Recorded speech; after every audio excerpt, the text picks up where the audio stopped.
की सुखद गोदी, भगवान की कृपामयी दृष्टि और सप्तपुरियों में श्रेष्ठ पुरी श्री अयोध्यापुरी में बैठ करके कथा श्रवण कर रहे हैं। जबकि हमारे आपके आसपास, हमारे आपके देश में, हमारे आपके ग्राम में, हमारे आपके क्षेत्र में यही संध्या बेला है, यही अयोध्या है, यही देश है, यही मंदिर है। कहीं झगड़ा हो रहा होगा, कहीं विवाद हो रहा होगा, कहीं लोग शराब पी रहे होंगे, कहीं चौराहे पर बैठ करके लोग ताश खेल रहे होंगे, पान खाकर थूक रहे होंगे, दूसरों की निंदा शिकायत कर रहे होंगे, नहीं कुछ तो ऐसे अहंकारी शब्दों में बकवाद कर रहे हैं जिसका कोई अर्थ नहीं है, जिसका कोई मूल्य नहीं है। बहुत सारे ऐसे लोग हैं जो इसी समय में कर रहे हैं। हर क्षण का सदुपयोग जो कर लिया वही सार्थक माना। हम आप यदि 60 वर्ष जीते हैं तो 20 वर्ष को सोते, 20 वर्ष सोने में ही गंवा देते हैं। कुछ लोग 25 वर्ष गंवा देते हैं, जबकि एक दिन ऐसा सोना होगा जो पुनः उठना ही नहीं। लेकिन फिर भी बोध नहीं होने से, समय का मूल्य नहीं समझने से व्यर्थ ही जीवन निकल जाता। और जब बोध होता, जब समझ आती है तो कभी शरीर साथ नहीं देता, कभी जगह साथ नहीं देता, कभी वातावरण साथ नहीं देता। चाह करके भी हम आप भगवत भक्ति, भगवत नाम जप, भगवत चरित्र का गायन, सत्संग आदि नहीं कर सकते, क्योंकि बैठने में सक्षम नहीं होंगे, गाने में सक्षम नहीं होंगे, वातावरण ऐसा नहीं मिलेगा। तो बहुत सारे कारण हैं, लेकिन हम आप परम सौभाग्यशाली हैं कि अपने जीवन का जो दिव्य समय, पावन समय है, उसका सदुपयोग करें। जब सत्पुरुष सत्संग करते हैं, सत्पुरुष जब अपना विचार देते हैं, जब सत्पुरुष भजन करते हैं, तो उनके बताए हुए मार्ग पर एक दो नहीं, हजारों लाखों लोग चलते हैं। आज हम आप देख रहे हैं कि जो लोग समाज सेवा कर रहे हैं, जो दान पुण्य कर रहे हैं, ये भी ठीक है, कर्म है, कर रहे हैं। लेकिन ये कर्म सच होगा, सही होगा, इसका फल उत्तम होगा, इसकी गारंटी नहीं। हो सकता है यदि अहंकार में हम दान कर रहे हैं, तीर्थों में जाकर के कुछ गलती हो गई तो उसका परिणाम गलत होगा। लेकिन एक साधु पुरुष, एक संत महात्मा, भगवान के भक्त जब भगवत चरित्र का गायन करते हैं, मौन होकर के चिंतन मनन करते हैं, तो उनकी तरंगों से धूल कण से लेकर के हिमालय तक आंदोलित होते हैं।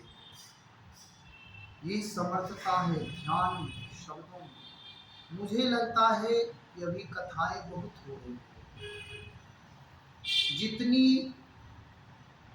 कथाएं हो रही है उस मुताबिक भारत देश में अथवा पृथ्वी पर शांति प्राप्त नहीं हो रही। कथाएं हर जगह हो रही हैं, कथावाचक बढ़ रहे हैं। बहन बेटी माताएं भी अब कथा कहने लगी हैं।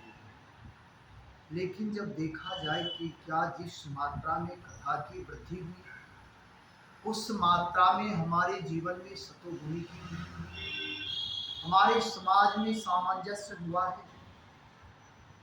नहीं हुआ है। हमारे देश में विप्लव मचा हुआ है।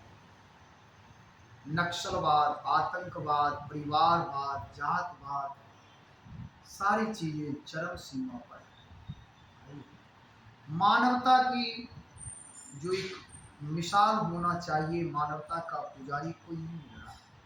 कोई हिंदू है, कोई मुसलमान है, कोई जैन है, कोई बौद्ध है, कोई सिख है, और यदि एक दूसरे के सामने ये होते हैं तो नेगेटिविटी हमारे भाव में भर जाता है। उसके गुण, उसके धर्म, उसके विचार, उसके स्वभाव को हम नहीं पढ़ते। ऐसे ही हम आप अपने परिवार में भी भाई भाई में सामंजस्य नहीं, पिता पुत्र में सामंजस्य नहीं, पत्नी में सामंजस्य नहीं, आस पास पड़ोस में सामंजस्य नहीं। मंदिरों में भीड़ हो रही है, मंदिरें बढ़ रही हैं, कथाएं बढ़ रही हैं, इतने जिस तरह ये कहा जाए लोक भाषा में व्यंग्यात्मक शब्द में कि जैसे सरकार हर बरसात में घोषणा करती है पर्यावरण दिवस के कि इस बार रिकॉर्ड बनेगा, 25 करोड़ पौधे लगेंगे, लेकिन दिन प्रतिदिन प्रदूषण बढ़ रहा है, पौधे दिखाई नहीं दे रहे, केवल एक घोषणा रूप में एक रजिस्टर है। दो चार जगह दो चार लोग, दो चार संस्थाएं यह कार्य कर लेते हैं।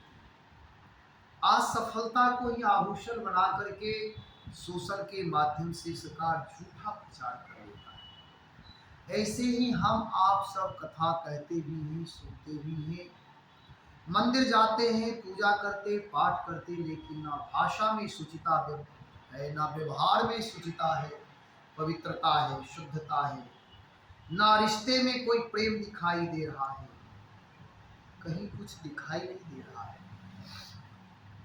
जो होना चाहिए, आज भारत देश में वृद्धाश्रम की वृद्धि हो रही है, जबकि वेद का वचन है मातृदेवो भव, और माताएं देव तो नहीं, देवताओं के मंदिर बन रहे, लेकिन जो घर के देवी देवताएं हैं, देवताओं में परेशानियां हो रही है, उनकी पूजा नहीं हो रही। हाँ, ये होता है कि मरने के बाद चाहे साधु संत ही क्यों ना हो, जिंदा में भले अपने गुरु का सम्मान ना करें, गुरु की पूजा ना करें, गुरु के प्रति आदर भाव ना रखें, लेकिन मरने के बाद उनकी मूर्तियां बनवाते हैं संगमरमर की।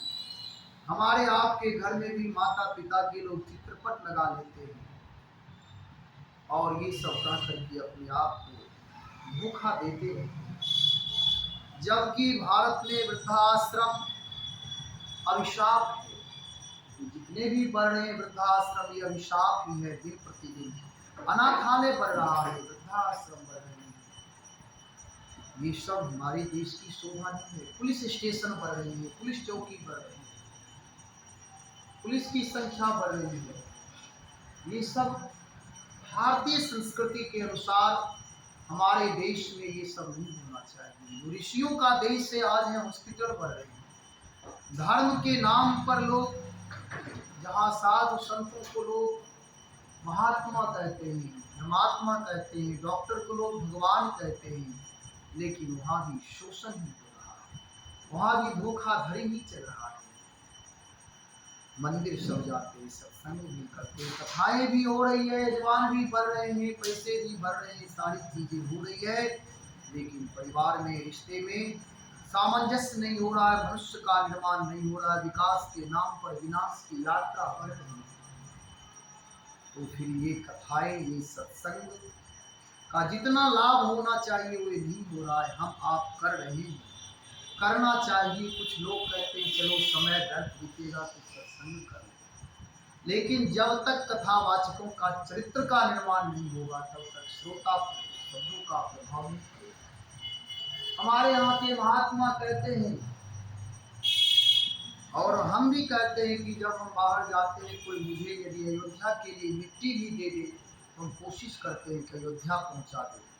लोग उपमा देते हैं कि एक महात्मा यहाँ से कोई ताला ले जा रहे थे और उस ताले को फिर जब सरयू पुल पार किए तब उनको याद आया कि अयोध्या में ये 150 वर्ष रहा, आज मैं इसे अयोध्या छुड़ा रहा हूँ, इसे अयोध्या में मिलाने देना चाहिए।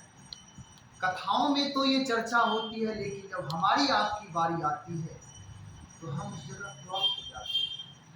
यहाँ के लोहे लक्कड़ जो मकानों में लगे हुए हैं, सैकड़ों वर्षों वर्षों तक अयोध्या वास किए हैं, उनको हम अयोध्या छुड़ा देते हैं।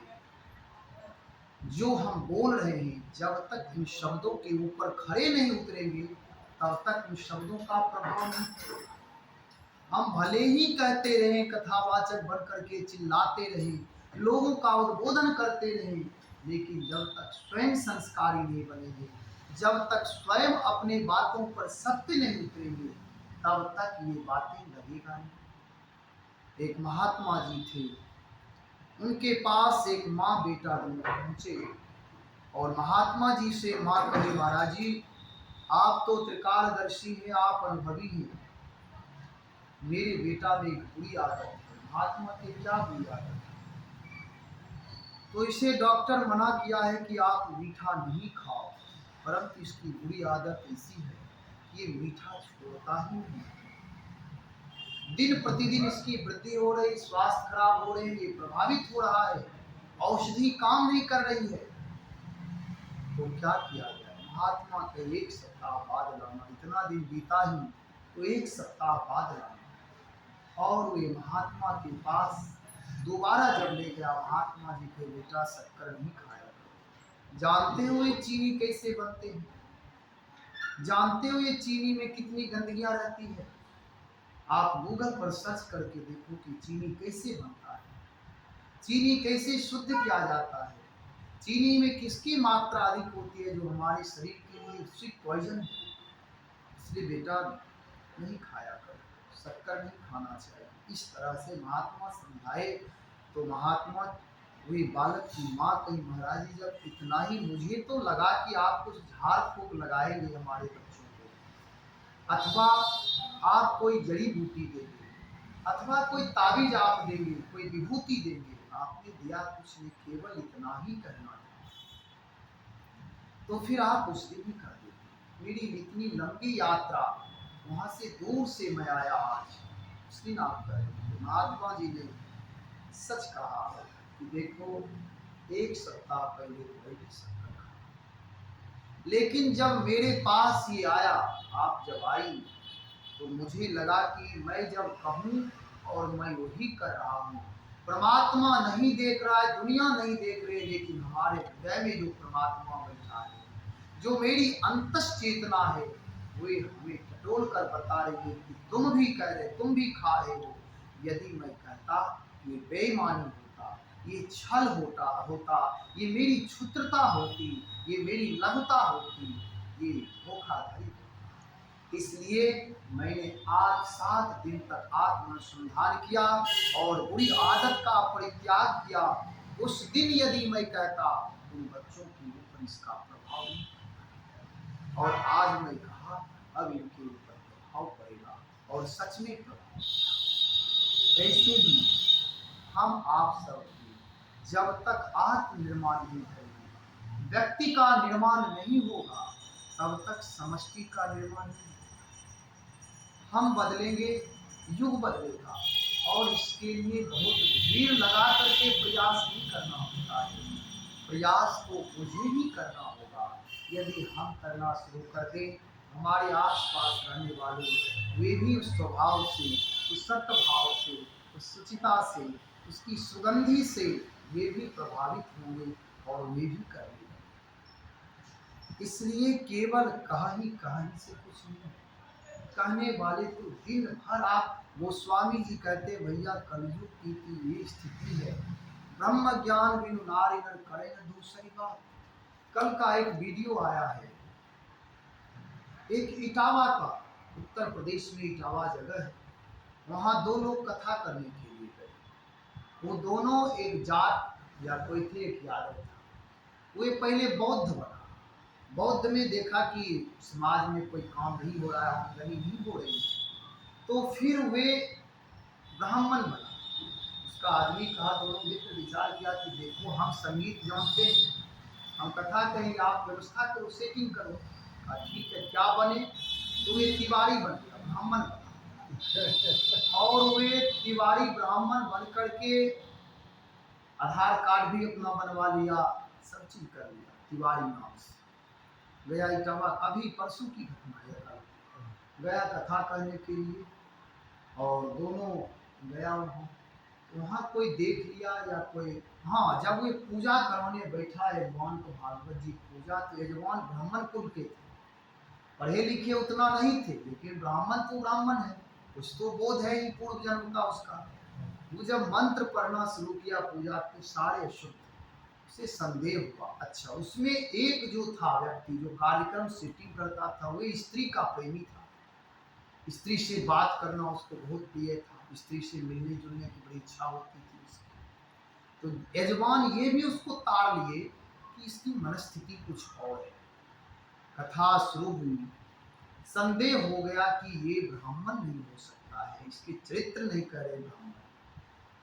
इसके बाद फिर पता किया, डांट फटकार हुई, मारपीट जब हुआ तब वो बताया फूल पट्टी, फिर उसके बाल मुड़वाए गए, फिर जो जो हुआ क्या।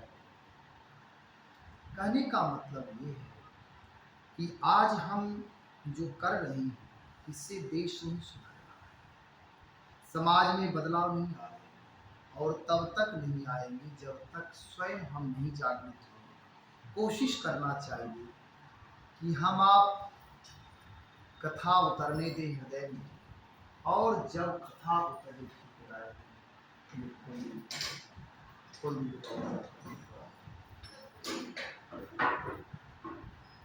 और जब हम देखेंगे कि अब हमारे जीवन में कथा कुछ उतर है, अब हम कुछ अनुसंधान कर रहे हैं, जब इस पर विचार करेंगे तब जाकर के कुछ न कुछ बदलाव होगा और तभी जीवन में सुधार आएगा। तो एक आचार्य कहते हैं हम बदलेंगे युग बदलेगा, और जब हम आप आत्मशोधन करेंगे, आत्मनिर्माण करेंगे, जब अपने विचार की सुचिता करेंगे तब जाकर के हमारे आपके जीवन में देखो से आगे जी, इन्हें को घुमाना था, ठीक चले है, जाएंगे। ठीक आज इनके पापा आएंगे, आ गए होंगे है। अच्छा, पीलीभीत से, ये सब कल अपने मामा के साथ आएंगे। ठीक है, कनक भवन घुमा दिए। हाँ।